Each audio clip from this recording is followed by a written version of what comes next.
Well, before the ink barely dry on that agreement, already a hurdle in the way. The Taliban expect the Afghan government to release what they believe are 5,000 of their prisoners before the Taliban say they'll go into the intra-Afghan talks with the Afghan government expected to begin on the 10th of March. The Afghan government, for its part, believes that is too many prisoners, too soon. They're not ready for that. So that first round of intra-Afghan talks, the timeline on that could slide.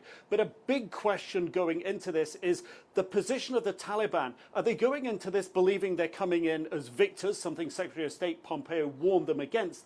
I asked that of one of the Taliban negotiators. Do they think they beat the Americans?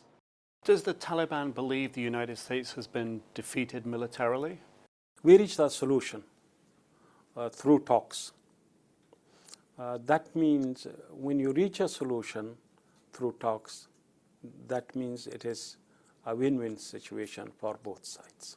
Why should the United States trust you now when you say that you will now go after Al-Qaeda and go after ISIS? Because the Taliban have been allowing Al-Qaeda to live inside their territory in Afghanistan for the past 20 years. It is our policy that anyone who wants to use the soil of Afghanistan for their goals against other country and harm our country, our people, we will not allow them.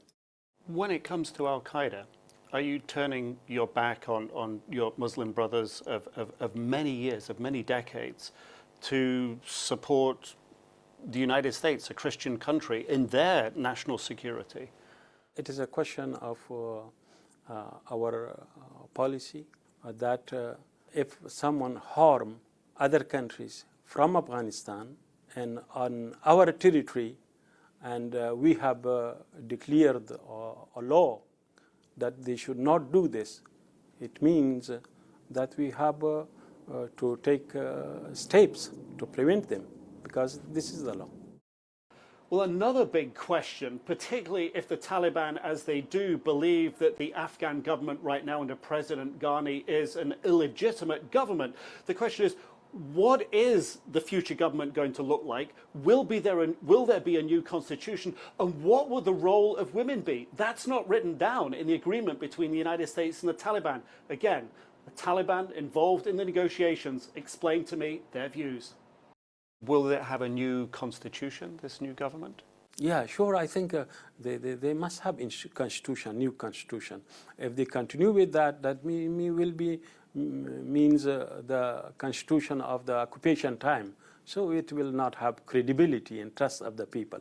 What guarantees are you going to give in that constitution for the education of women and the role of women in society?